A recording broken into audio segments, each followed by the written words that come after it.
अस्सलामुअलैकुम। इस वक्त मैं मौजूद हूँ आलमगीर फार्मा सर्विसेज के स्टूडियोज में और हैशटैग हेल्थ की एक और नई एपिसोड के साथ। उम्मीद करती हूँ कि आप तमाम लोग खैरियत से होंगे।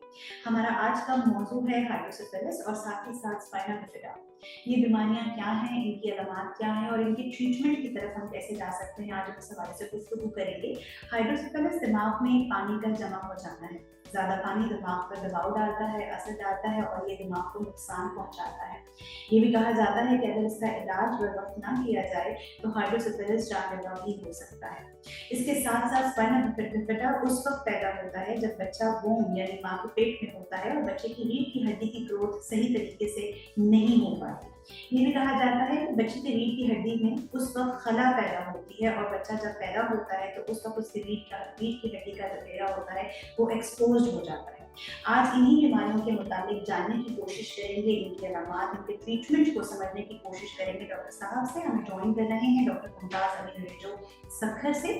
डॉक्टर साहब MBBS RMD FCPS SN जिना हॉस्पिटल कराची में भी अपनी सर्विसेज प्रोवाइड कर चुके हैं। साथ ही साथ fellowship in vascular neuro surgery PIMS Lahore में भी आपने अपनी सर्विसेज अपनी खदमात अंजाम दी हैं।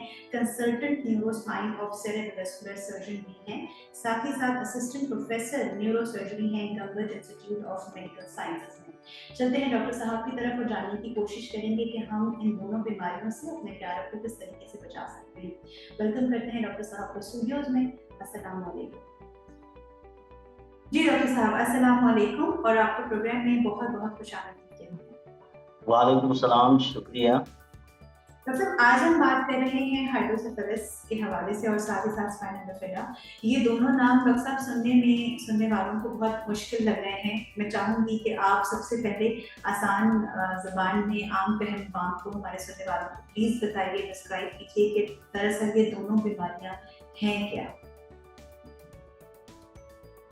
अच्छा, हाइड्रोसेफलस को जो है ना वो कहते हैं दिमाग में पानी भर जाना, उसमें उर्दू में ना। और जो स्पाइना बाइफिडा है वो एक बर्थ डिफेक्ट है जो पीठ पे होता है, उसको जो है ना पीठ पे फोड़ा होता है। ये आसान जबान में है, लेकिन अगर हम इसको जो है ना मजीद जो है ना डिस्क्राइब करें तो ये दिमाग में जो है ना पानी का भर जाना किसी पैदाइशी मसले की वजह से या किसी दूसरे मसले की वजह से, जिसकी वजह से दिमाग में पानी की मिकदार बढ़ रही हो और वो अपना प्रेशर लगा रहा हो दिमाग पे और दूसरे जो है ना सिम्टम्स पैदा कर रहा हो, तो उसको हम हाइड्रोसेफलस कहते हैं। बाकी स्पाइना बाइफिडा में वो एक बर्थ डिफेक्ट है जिसमें नॉर्मली ये होता है कि जो दिमाग और हराम मगज स्पाइनल कार्ड है, ब्रेन और स्पाइनल कार्ड माँ की पेट में जो बनता है, शुरुआत जो होती है वो न्यूरल ट्यूब से बनते हैं। लेकिन जब उसमें 28 दिन में वो न्यूरल ट्यूब बंद हो जाता है, अगर जो है ना कोई डिफेक्ट हो जाता है, वो बंद नहीं होता 28 दिन के अंदर अंदर, तो वो जो है ना एक रीढ़ की हड्डी में डिफेक्ट रह जाता है, पीछे से हड्डी जो है वो नहीं बनती, जिसकी वजह से एक फोड़ा भी बनता है, दूसरे भी मसाइल होते हैं, उनको मजीद हम फिर जो है ना बताएंगे, तो उसको हम स्पाइना बाइफिडा कहते हैं। बिल्कुल ठीक है डॉक्टर साहब, जब हम बात कर रहे हैं इन बीमारियों की, तो अगर मैं आपसे पूछूं कि ये जो बीमारियां हैं इनकी तशखीश कैसे की जाए, क्या इनकी कोई बिगिनर लेवल से या शुरू में ही कोई इनकी ऐसी अलामात होती हैं जो कि जाहिर हो जाती हैं, या इनके बारे में अमूमी तौर पर बाद में पता चलता है? जी, ये अब इसमें क्योंकि दो चीजें हैं ना, एक तो हाइड्रोसेफलस वो अलग है और जो स्पाइना बाइफिडा है वो अलग है। तो जाहिर जो भी बीमारी होती है उसकी अपनी अलामात होती हैं, उसी से जो है ना हम पहचानते हैं और कुछ टेस्ट होती हैं। ऐसे ही अगर हाइड्रोसेफलस होता है तो बच्चों में अलग अलामात होती हैं और अगर बड़े मरीज होते हैं तो उनमें अलग अलामात होती हैं। अगर बच्चा होगा 2 साल से कम होगा तो उसके सर का साइज जो है वो बढ़ जाता है और आंखें नीचे आ जाती हैं, जिसको हम सनसेट साइन कहते हैं। और फेस और जो उसका सर है उसका जो डेवलपमेंट है वो जो है ना रेशो सही नहीं होता है, मतलब सर ज्यादा बढ़ जाता है और फेस जो है ना बिल्कुल कम जो है ना बढ़ता है। तो वो फेस जो है बिल्कुल छोटा नजर आता है, सर बहुत बड़ा नजर आता है। और तीसरा ये उसमें ये होता है कि जो तालू होता है वो उभर जाता है, उसमें जो है ना टेंस हो जाता है, उभर जाता है, बाहर निकल आता है और उसके अलावा जो है उल्टियाँ उसको होती हैं, हेडेक, सर में दर्द होता है और जो है ना फिट्स भी पड़ सकते हैं। और अगर जो है ना ज़्यादा मसला हो तो वो बंदा इरिटेबल हो जाता है, चिड़चिड़ापन होता है, बहुत रोता है, पेशाब के मसले होते हैं और हुँ, हाथ-पाँव का जो है ना अकड़ जाना ये भी हो सकते हैं। और बिल्कुल सही। बड़ों में जो है ना वो जैसे मतलब सर है, वो पहले ही वो फ्यूज़ हो जाते हैं तो तालू होता ही नहीं है ना बड़ों में। हुँ, तो उस हुँ, वजह से बड़ों में वो सर का साइज़ नहीं बढ़ता। बाकी जैसे ही अगर वो अपनी मिक़दार से पानी बढ़ जाता है, तो हुँ। उसमें दिमाग का प्रेशर बढ़ेगा, तो उसमें वही अलामत होंगी सर में दर्द होगा, उल्टी होगी, झटके होंगे, बेहोश होगा और जो है ना पेशाब का मसला हो सकता है, हाथ-पाँव अकड़ सकते हैं। सही। ये डॉक्टर इसके जो है साहब ना अलामत हैं।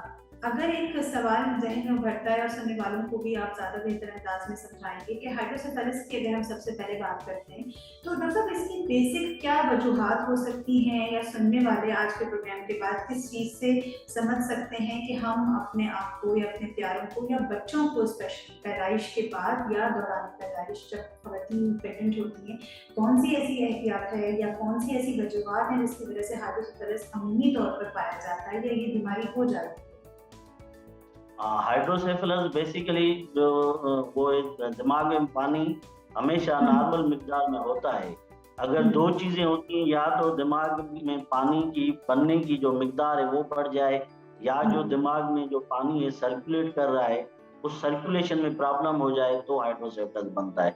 तो हुँ, काज़ेज़ यही 2 होते हैं, जो हुँ, बनता है वो कोराइड प्लेक्सस से बनता है, एक जो है ना दिमाग के खानों में नसें होती हैं जिससे वो बनता है और हुँ, वो पूरा जो है ये जो पानी है वो पूरे दिमाग में जो है वो फिर रहा होता है, सर्कुलेट कर रहा होता है। दिमाग जो हुँ, है उसमें तैर रहा होता है, उसको बचाता है, चोट लगने से बचाता है, न्यूट्रिशन देता है दिमाग को पानी हुँ, और उसके अलावा दूसरी जो है ना इम्यूनिटी का काम करता है।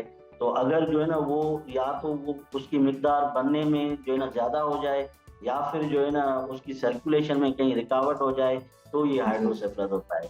अब ये जो है ना बनने में ये पैदाइशी मसले होते हैं। पैदाइशी सही। मसले हो सकते हैं या कोई ट्यूमर हो, वो सर्कुलेशन में बीच में कहीं आ जाए, जो है ना हुँ, उसकी सर्कुलेशन जो है ना जारी नहीं रह सकती, या कोई इन्फेक्शन हो गया तो वो पानी जो है ना एब्ज़ॉर्ब नहीं हो रहा दिमाग में, या कोई ब्लीड हो गया जिसकी वजह से जो है ना वो एब्ज़ॉर्प्शन में मसला हो रहा है, तो वो इस वजह से जो है ना दिमाग में पानी होता है। ठीक है। डॉक्टर साहब इससे पहले कि हम स्पाइनल बिफिडा के बारे में भी थोड़ी-सी बात करें, मैं ये जानना चाहूँगी आपसे कि अमूमी तौर पर जब हम बात करते हैं हाइड्रोसेफेलस की तो उसमें अक्सर लोगों को ये भी एक खौफ होता है कि कहा जाता है कि दिमाग में अगर पानी भर जाता है और अगर उसको बर वक़्त तशख़ीस ना किया जाए तो ये जानलेवा भी हो सकता है।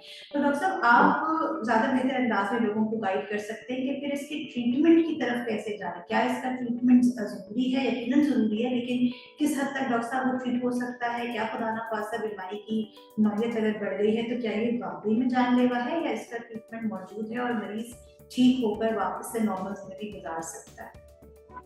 जी, जी, हाइड्रोसेफेलस दिमाग में पानी भर जाना बिल्कुल, अगर उसको बर वक़्त इलाज नहीं किया जाए तो वो हुँ, मरीज़ की जान ले लेता है। क्योंकि हुँ, उसमें दिमाग का प्रेशर बहुत बढ़ जाता है, सारे जो है ना काम जो है ना रुक जाते हैं, जिसकी हुँ, वजह से मरीज़ की मौत होती है।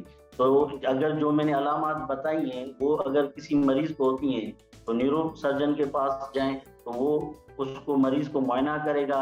हम ओएफसी देखते हैं, ऑक्सीपिटोफ्रंटल सर्कमफेरेंस देखते हैं और दूसरी जो है ना आईसीपी की साइंस देखते हैं, अगर जिस पे मरीज़ में शक लगता है तो फिर हम सीटी स्कैन कराते हैं, या जो है ना अगर छोटा बच्चा है तो अल्ट्रासाउंड कराते हैं, तो फिर उसको इलाज जो है ना बताते हैं।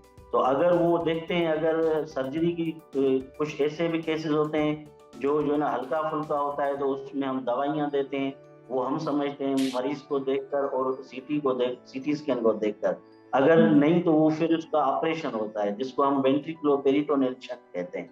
उस सही। वेंट्रिकुलोपेरिटोनियल शंट एक जो है ना हार्डवेयर होता है, बाहर दूसरी बाहर की जो है ना चीज़ होती है जिसके 2 छेड़े होते हैं।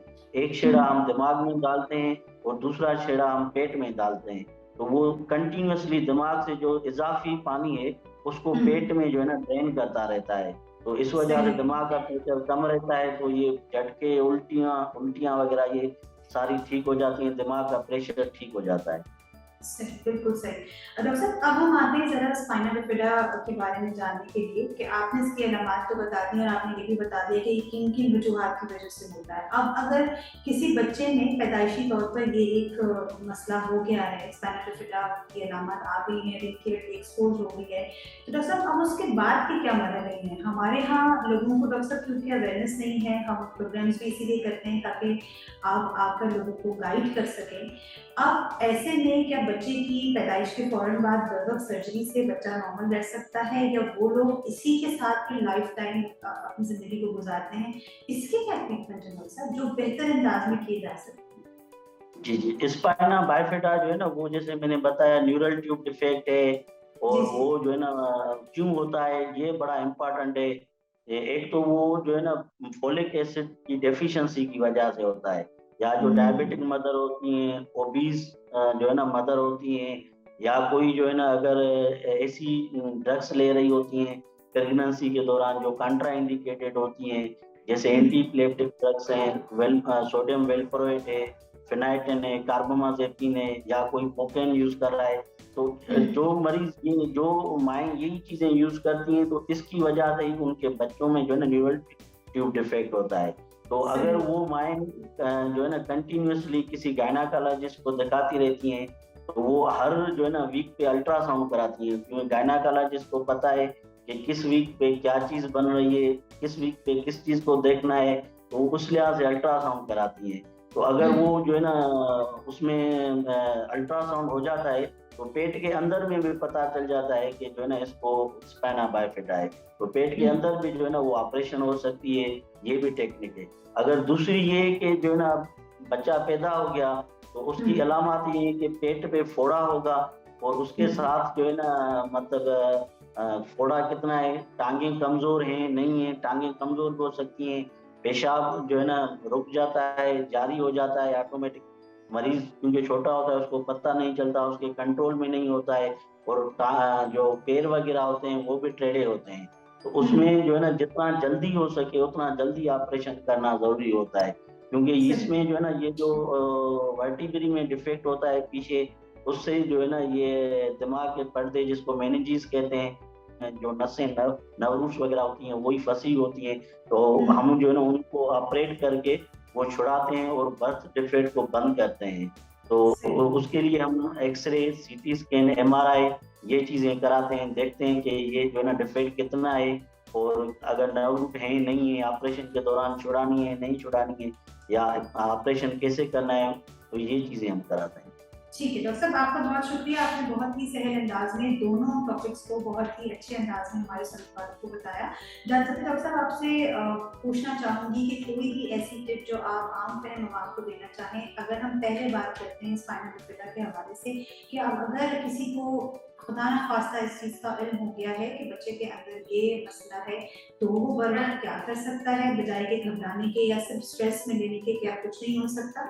और दूसरी सूरत में ये कि अभी जब तक माँ हामला नहीं हुई है, तो किस तरीके की एहतियात ख़वातीन को करनी चाहिए ताकि बच्चों में स्पाइनल बिफिडा जैसी बीमारियाँ ना हों? जैसे मैंने बताया ना, ये डिफेक्ट्स अमूमन उन ख़वातीन में होती हैं जिनमें न्यूट्रिशन की डेफ़िशिएंसी होती है, और जो है सही। ना वो ब्लड की कमी होती है। अमूमन जो है ना जो ख़वातीन देहात में रहती हैं, उनकी हुँ, न्यूट्रिशन पूरी नहीं होती, डाइट पूरी नहीं होती है, खून की कमी होती है, या लाइलमी में ऐसी दवाएँ खा रही होती हैं जो प्रेगनेंसी के दौरान नहीं खानी होती।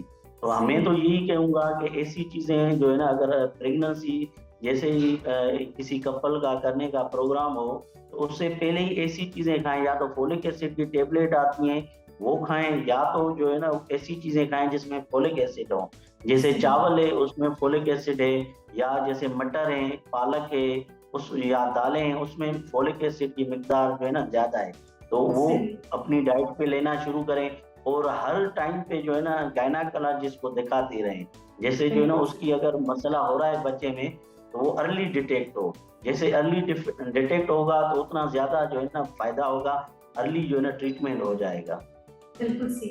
और अक्सर जब हम हाइड्रोसेफेलस की बात करते हैं तो उस हवाले से अगर मैं चाहूँ कि आप कोई भी ऐसी टिप या कोई भी ऐसी चीज़ हमें बताना चाहें कि जिससे हम अपने आप को या अपने प्यार को बचा सकते हैं इस बीमारी से? ये कि हाइड्रोसेफलस जैसे होता है तो उसका तकरीबन जो इलाज होता है वो ऑपरेशन ही होता है। लेकिन जो है ना बिल्कुल। मरीज़ जो है वो ऑपरेशन के नाम से जो है ना खौफ़ज़दा होते हैं, वो हुँ, भागते रहते हैं, ऑपरेशन नहीं कराते। तो मैं यही कहूँगा अगर जो है ना न्यूरोसर्जन उनको जो है ना एडवाइस दे रहा है कि सर्जरी इसका इलाज है, तो वो सर्जरी जल्द में करानी चाहिए। अगर डिले करेंगे तो वो मरीज़ के लिए जानलेवा साबित हो सकता है। बिल्कुल सही। बहुत-बहुत शुक्रिया डॉक्टर साहब, आपने अपना कीमती वक़्त हमें दिया और इतने अच्छे अंदाज़ में दोनों टॉपिक्स को बहुत ही सहज अंदाज़ में हमारे सुनने वालों तक पहुँचाया। आपका बेहद शुक्रिया। उम्मीद करती हूँ आपको हमारा आज का प्रोग्राम भी पसंद आया होगा। इन प्रोग्राम्स का मकसद बढ़ती हुई बीमारियों के मुताबिक आप तमाम लोगों को आगाही फराहम करना है। अगर आपको हमारे प्रोग्राम्स पसंद आ रहे हैं तो आप हमें हमारे यूट्यूब के चैनल पर भी अपनी राय से आगाह कर सकते हैं, कमेंट कर सकते हैं और साथ ही साथ आरएमजी फार्मा सर्विसेज के फेसबुक के पेज पर भी हमें आपकी राय का, आपके सजेशन का इंतजार रहता है। इंशाल्लाह ताला आपसे मुलाकात होगी किसी और बेहतर टॉपिक के साथ। तब तक मुझे और हमारी पूरी टीम को दुआ में याद रखिएगा। फ़ी अमानिल्लाह।